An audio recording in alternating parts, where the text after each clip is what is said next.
Hey guys, I have been gone for a while, and that's because I'm currently in my third week of college and I'm visiting back home for Labor Day weekend. But yeah, I've been there for like 3 weeks. It's 2 hours away from home, and I've been wanting to do some like reading vlogs, but I really haven't been reading or doing much of anything. So I definitely do want to get back on track of posting videos. But for today, I have my July and August wrap up.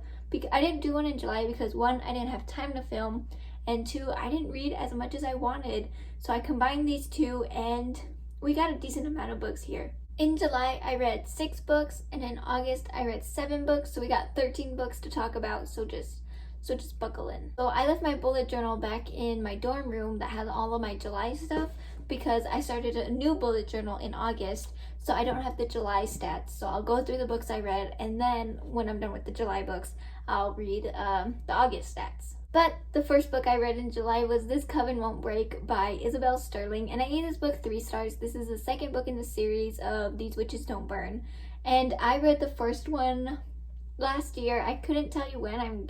I want to say like September, maybe like early October. I'm not quite sure, but it's almost been about a year. I actually really liked the first book. I like the first half of the first book was kind of predictable, but then the last half was like super good. But this book, I didn't enjoy it as much as the first one. And I don't know if that's because I have read more and I have learned that fantasy and like this type of writing, like this type of genre, is just not my cup of tea. I don't know, I didn't enjoy it as much. It was still a great story and I still love the characters that were in it, but I don't know, I thought it was just okay. So yeah, I gave it 3 stars. Now this next book I read was just phenomenal, off the charts.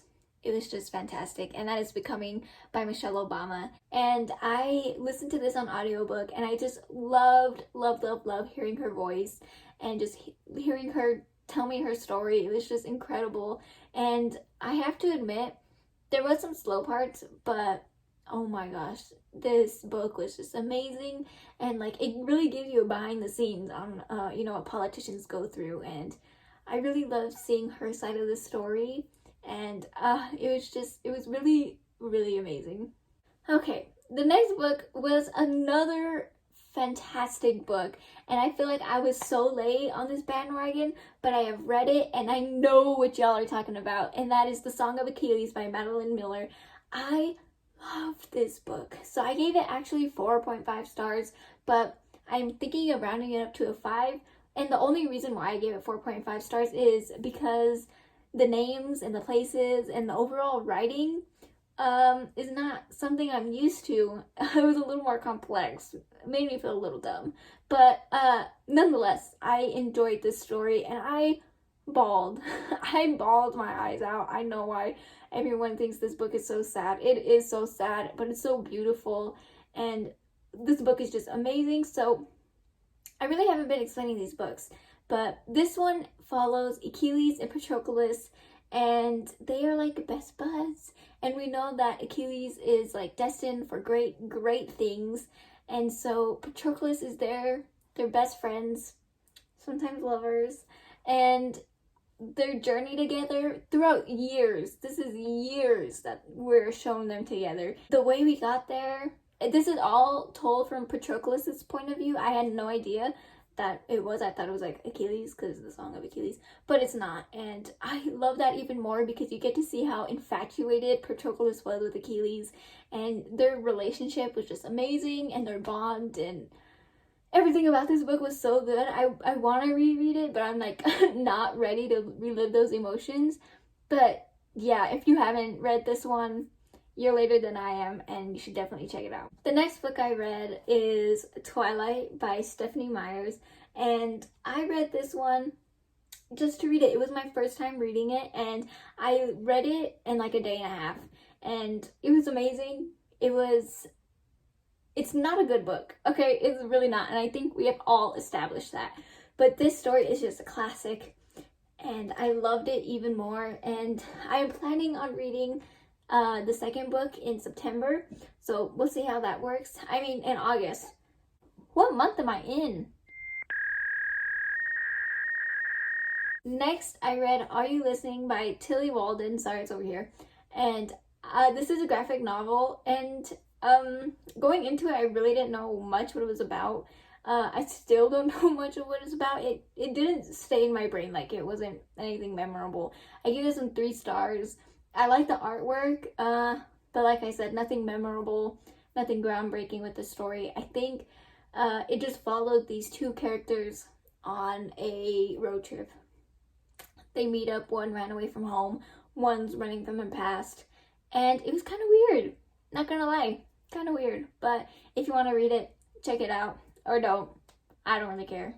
Now, the last book for July is The Hunter by L.J. Shen, and this is one of her latest release. I think it came out in like May, and I finally got around to reading it, and this is the first book in her new series, Boston Bells, and I was really excited for this, but I don't know.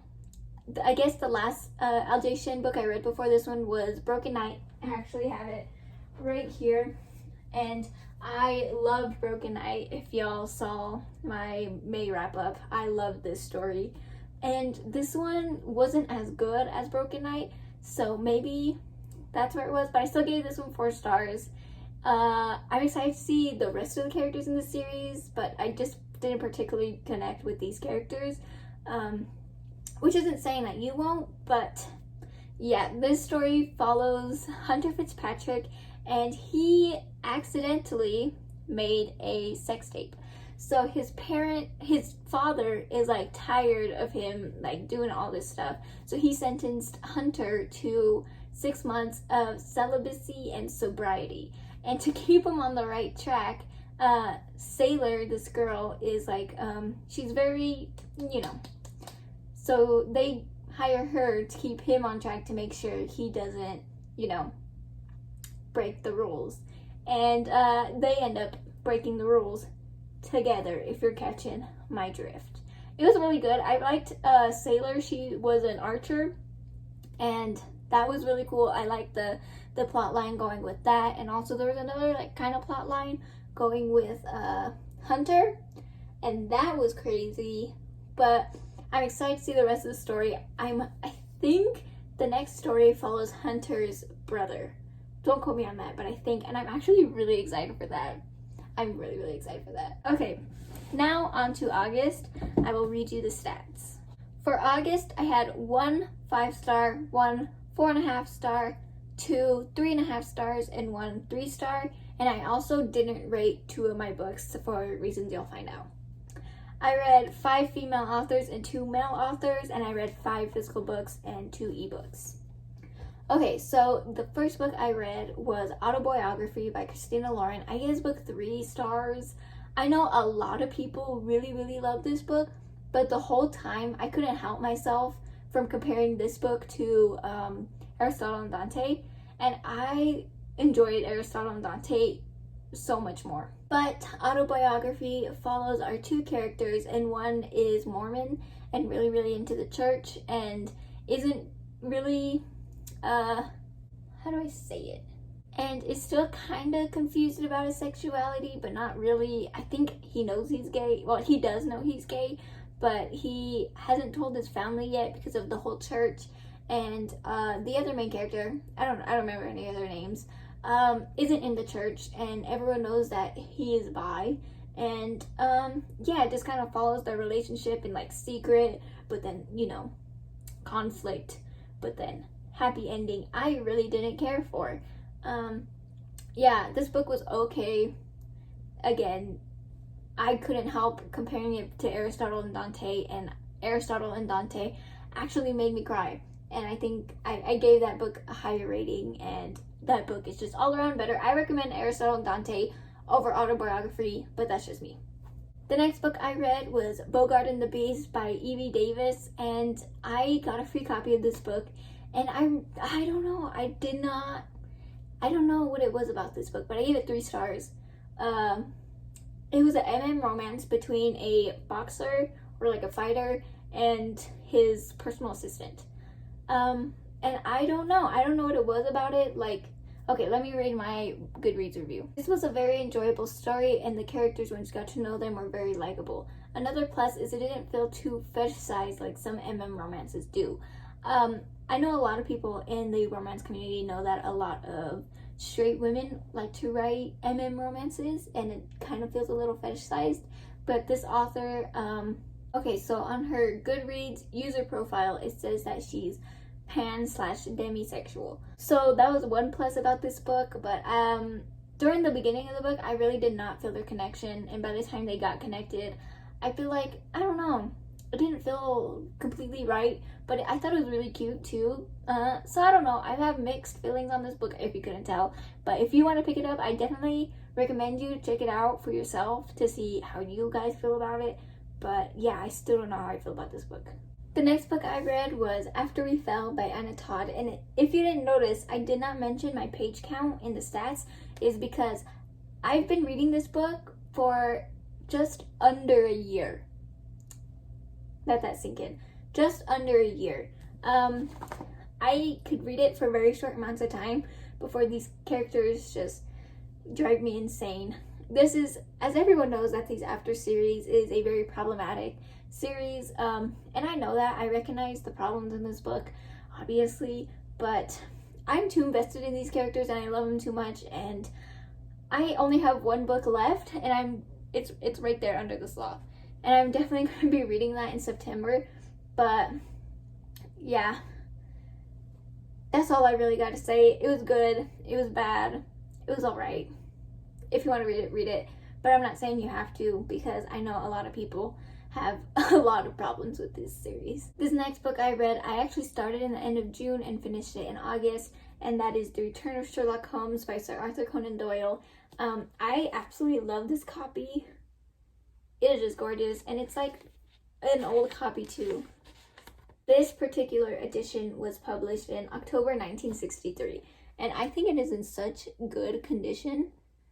Yeah, anyway, I love this copy, but this book obviously follows Sherlock Holmes, and those are all like the list of all the adventures I would read. I was trying to read one a night, and that turned into like maybe 2 a week.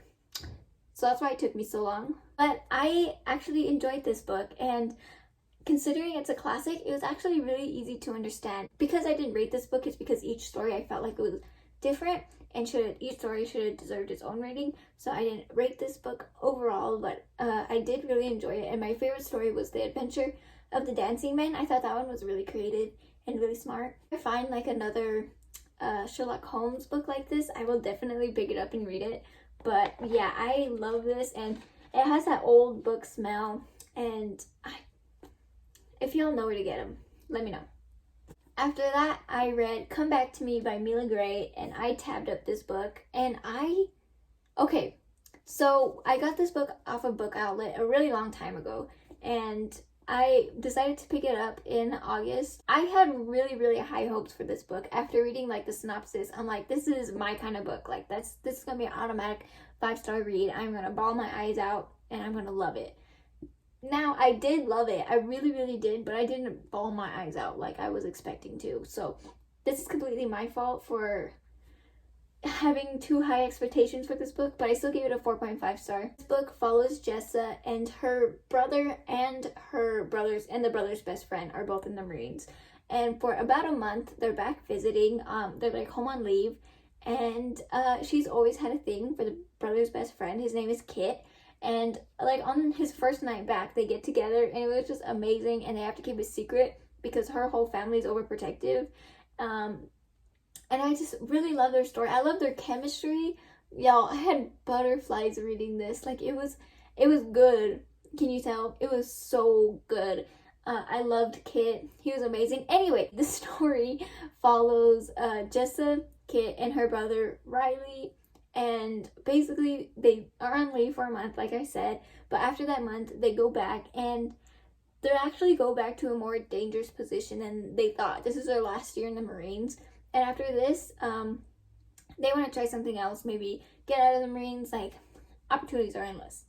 But then she finds out that someone has died. So the opening chapter is that someone has died. And then it goes back to the beginning of the summer, and we're following the story as it goes, and we find out who it is that has died about when there's like still 100 pages left in the story. Like we find out I don't want to say like pretty soon, but sooner than I thought. I did have like a tear, but I didn't cry. And but we really get to see him like after that loss. We get to see him grieving. We get to see them like reconnect. I'm really trying not to spoil on which one died, but yeah, this book made me have butterflies. It broke my heart. It gave me all the feels. So if you definitely want all those feels, pick this book up. Now the next book I picked up is a dramatic difference from Come Back to Me, and that is Lock Every Door by Riley Sager. I read this one because of the summer readathon that was happening, and this was the only book I read for that readathon. I feel like at this point everyone knows what this book is about, or like everyone knows of this book. I didn't know much about it going into it. I knew it was like maybe a haunted house and apartment sitting. That's all I knew, and that's all I recommend know going into it. Like, the least you know, the better. This book was going like this way, and then it went this way, and then it went this way, and I loved it. Like, I loved it. You didn't know where this book was going. It has so many like plot twists, and I loved it. I love the feeling of just like getting thrown off my feet, and like I love this book. I gave this book 5 stars. It is definitely one of the better thrillers I have read, and this is my first Riley Sager book, and it definitely will not be my last. Yeah, this book was just amazing. And the last book I read, I know this video is getting kind of long, but the last book I read was Smoke Gets in Your Eye and Other Lessons from the Crematory by Caitlin Daughtry. Obviously, I guess by the title you could tell what this book is about. It's a memoir of this girl who worked in a crematory, and she wrote about her experience. And it made me think about things I would have never thought about. And I really love that. And I don't know, this book was just something else in the best possible way. She also narrates the audiobook if you're interested in that. But yeah, it was funny, it was dark, and it was just amazing. If you want to pick it up, definitely I suggest picking it up, but I'm at a loss of words with this book. It's just so good. Now, those are all the books I have read in the months of July and August. But before I end this video, I want to tell you guys that I did move out of my home, and now I'm living with my sister, including living 2 hours away at college. So I've had a lot of change recently that you guys really don't know about. And I did get a bookshelf. It's right there. So if you guys want a bookshelf tour, I could definitely do one. Let me know. But until then, I love you guys, and I'll see you next time. Happy reading.